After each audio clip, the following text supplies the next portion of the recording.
Saudara-saudara yang dikasihi oleh Tuhan Yesus,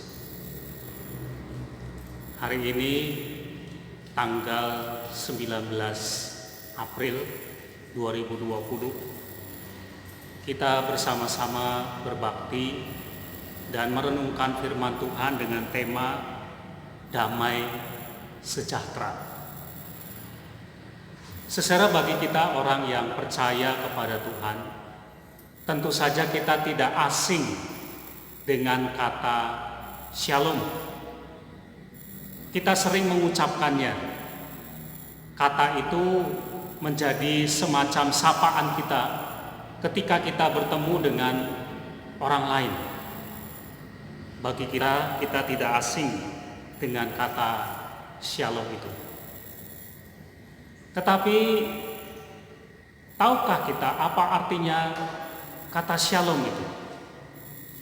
Secara kalau kita memeriksa di dalam Alkitab, maka kita akan menemukan shalom itu diterjemahkan dengan kata damai sejahtera. Shalom sama dengan damai sejahtera. Secara Alkitab mengatakan shalom itu adalah sebuah keadaan yang sangat baik, baik secara rohani maupun juga secara jasmani. Jadi shalom itu sebetulnya adalah sebuah keadaan, damai sejahtera itu adalah sebuah keadaan di mana kita secara rohani dan jasmani ada dalam keadaan yang sangat baik. Secara rohani karena hubungan kita yang dekat dengan Tuhan, dalam ibadah kita, dalam pelayanan kita. Secara jasmani, shalom itu berarti kita mengalami kecukupan, ada berkat-berkat Tuhan yang berlimpah dalam hidup kita, ada kesehatan, makan minum yang cukup, keamanan, perlindungan, dan lain sebagainya. Itu arti kata shalom, damai sejahtera. Nah, saudara, dengan demikian sebetulnya shalom itu bukan cuma sekedar ucapan, bukan cuma sekedar sapaan kepada orang lain, tetapi di dalam kata shalom atau damai sejahtera ada harapan, ada doa, di mana dalam doa itu kita berharap keadaan damai sejahtera itu akan terjadi atas diri kita atau atas orang-orang lain yang ada di sekitar kita. Jadi shalom itu, damai sejahtera itu adalah sebuah harapan dan doa kita. Siapa orang yang tidak ingin mendapatkan shalom dalam hidupnya? Tetapi saudara, kalau kita memperhatikan situasi yang terjadi akhir-akhir ini di sekitar kita, maka kita tidak sadar bahwa ada banyak orang yang kehilangan shalom dalam hidupnya, kehilangan damai sejahtera, khususnya misalnya berkaitan dengan penyakit corona. Kita tahu saudara telah begitu banyak korban yang jatuh oleh karena penyakit ini. Setiap hari orang yang tertular penyakit ini semakin bertambah. Demikian juga dengan orang yang meninggal. Ada juga sih orang yang mengalami kesembuhan. Tetapi saudara, kalau kita lihat datanya, ini bisa membuat orang menjadi kehilangan damai sejahtera dalam hidupnya. Membuat orang menjadi takut dan khawatir kalau dirinya akan mengalami atau kena dengan penyakit itu. Berapa banyak orang yang berduka cita karena ada keluarganya yang meninggal karena penyakit ini. Belum lagi saudara, itu baru orang-orang yang terkait langsung dengan penyakit corona. Di bagian yang lain, di sektor yang lain, misalnya dalam kehidupan ekonomi pada saat ini adalah saat-saat yang sulit.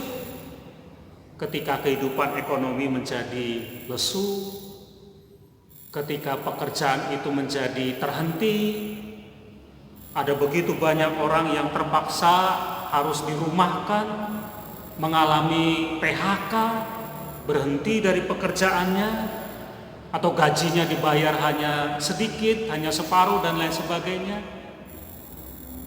Toko-toko sepi, warung-warung sepi, pelaku ekonomi mengalami kebingungan, kehilangan damai sejahtera dalam hidupnya. Akhir-akhir ini ada begitu banyak orang yang kehilangan damai sejahtera. Pertanyaannya adalah bagaimana dengan diri kita sebagai orang yang percaya kepada Tuhan? Apakah kita juga akan kehilangan damai sejahtera oleh karena situasi yang terjadi di sekitar kita? Mestinya tidak. Kenapa? Mari kita dengarkan firman Tuhan. Saudara, firman Tuhan ini berkisah tentang Tuhan Yesus yang bangkit. Kita tahu saudara, Tuhan Yesus mati di atas kayu salib dan kemudian bangkit. Kematian Tuhan Yesus, kepergian Tuhan Yesus, itu membuat para murid ketakutan, membuat para murid kebingungan. Mereka seringkali diibaratkan seperti anak ayam yang kehilangan induknya. Mereka tidak tahu harus berbuat apa-apa. Mereka tidak tahu harus bagaimana lagi dengan hidup mereka. Karena Tuhan Yesus yang selama ini mereka ikuti sudah mati di atas kayu salib. Jadi situasi ini adalah gambaran di mana mereka kehilangan damai sejahtera dalam hidup mereka. Ketakutan, kekhawatiran, kebingungan, tidak tahu apa yang mau dilakukan, jalan buntu. Mereka kehilangan damai sejahtera dalam hidupnya. Tapi kita bersyukur bahwa kita punya Tuhan yang luar biasa. Setelah Tuhan Yesus bangkit dari kematian dan itu menunjukkan kuasanya, dia tidak langsung naik ke sorga. Tetapi dia perlu untuk menjumpai murid-muridnya yang saat itu sedang kehilangan damai sejahtera, kehilangan shalom, oleh karena mereka takut dan khawatir. Maka Tuhan Yesus kemudian dikatakan menjumpai murid-muridnya. Dan saudara perhatikan, ketika Tuhan Yesus menampakkan diri berjumpa dengan murid-muridnya, maka kata pertama yang diucapkan oleh Tuhan Yesus itu adalah shalom, damai sejahtera bagimu. Itu yang Tuhan katakan. Baik di sini dalam firman Tuhan dikatakan ketika dia berjumpa dengan murid-muridnya tanpa Thomas, Tuhan Yesus mengatakan kalimat itu. Maupun ketika dia berjumpa dengan Thomas dan murid-murid yang lain, sama saudara. Kata pertama yang diucapkan oleh Tuhan Yesus sebelum dia berbicara tentang hal yang lain adalah kata shalom. Kenapa kata itu yang diucapkan oleh Tuhan Yesus? Kenapa itu yang menjadi pilihannya? Karena memang itulah situasinya. Para murid sedang ketakutan, para murid sedang bingung menghadapi situasi yang terjadi. Mereka kehilangan damai sejahtera dalam hidupnya dan itu berarti itulah yang dibutuhkan oleh mereka. Jadi Tuhan Yesus tahu apa yang paling dibutuhkan orang pada waktu itu, yaitu adanya damai sejahtera. Karena itu ketika dia berjumpa dengan muridnya, maka kata pertama yang diucapkan adalah shalom, damai sejahtera bagimu. Dari sini kita juga bisa belajar saudara, berarti itulah yang menjadi kehendak Tuhan. Tuhan tidak mau murid-muridnya kehilangan damai sejahtera. Tuhan tidak ingin murid-muridnya menjadi orang-orang yang hidup dalam ketakutan, dalam kebingungan menghadapi situasi yang terjadi. Dia ingin damai sejahtera itu ada dalam kehidupan orang yang percaya kepadanya. Saudara, mari kita belajar dari firman Tuhan ini untuk diri kita sekarang. Ingat saudara, Tuhan tidak pernah meninggalkan kita. Dia tidak pernah membiarkan kita seperti anak ayam yang kehilangan induknya. Tuhan Yesus itu sudah bangkit. Dan ketika dia bangkit, maka yang dia lakukan adalah dia menjumpai orang-orang yang percaya kepadanya. Supaya apa? Mereka yang hidup dalam ketakutan, kebingungan, yang kehilangan damai sejahtera, dibangkitkan juga bersama dengan Tuhan.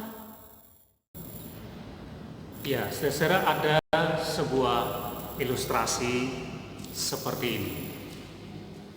Suatu kali diadakan perlombaan melukis, lomba menggambar. Yang menjadi juri, yang menilai lukisan-lukisan itu adalah seorang pelukis terkenal. Bagi peserta yang akan mengikuti lomba lukis ini, maka mereka diberi sebuah tema lukisan, yaitu temanya adalah damai atau kedamaian. Jadi berarti semua peserta melukis gambar, membuat gambar yang menggambarkan tentang damai, tentang kedamaian. Maka kemudian peserta mencoba untuk menggambarkan kedamaian itu dalam lukisan.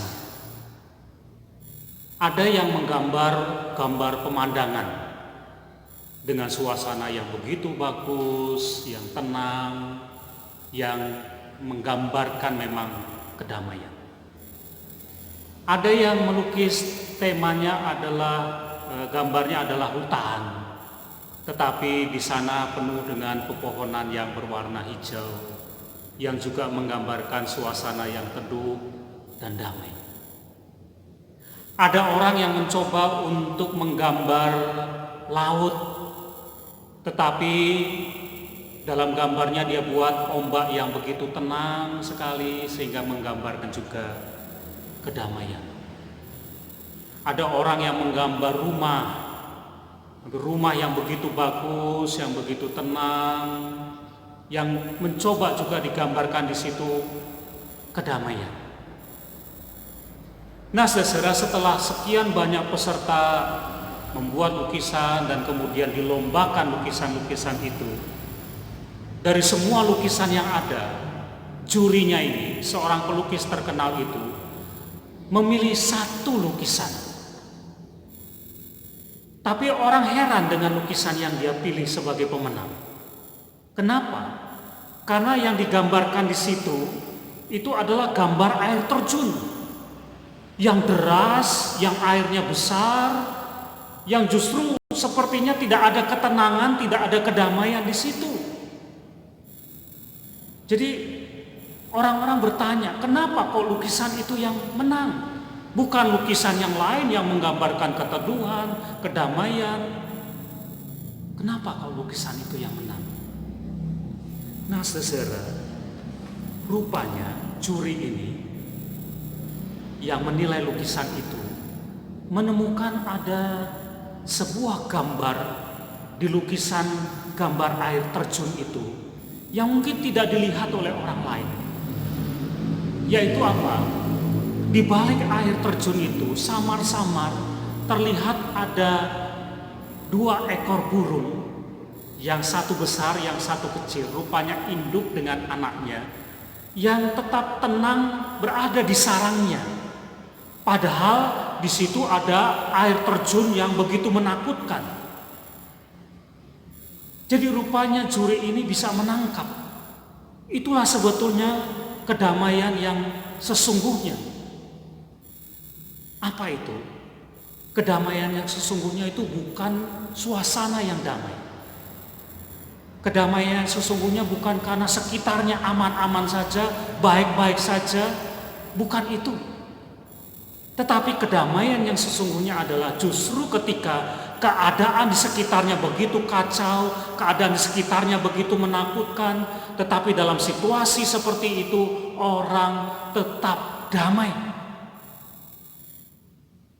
Saudara, itulah yang kita butuhkan dalam hidup kita. Kita mungkin tidak bisa berbuat apa-apa dengan situasi yang terjadi di sekitar kita. Tapi kalau situasi itu membuat kita kehilangan damai sejahtera, itu sayang sekali. Yang kita butuhkan adalah damai sejahtera yang datangnya dari Tuhan, dan Tuhan itu berikan dalam hati kita. Sehingga sekalipun di sekitar kita keadaannya mengancam kita, membuat kita menjadi takut dan lain sebagainya, kita tidak akan kehilangan damai sejahtera. Karena kita punya di dalam hati kita. Oleh karena itu saudara, berdoalah. Mintalah kepada Tuhan. Tuhan, berikan aku damai sejahtera, berikan aku shalom. Sehingga apapun yang ada di sekitarku, yang begitu menakutkan, yang begitu mengancam, itu tidak membuat aku menjadi takut dan khawatir. Karena ada damai sejahtera dalam hidup kita. Ingat saudara, Kristus sudah bangkit. Dan dia mau datang menyapa kita, menjumpai kita. Dia mau memberikan damai sejahtera dalam hidup kita. Maukah saudara menerima damai sejahtera dari Tuhan? Berdoalah, minta kepada Tuhan, maka Tuhan akan memberikan damai sejahtera kepada kita. Amin.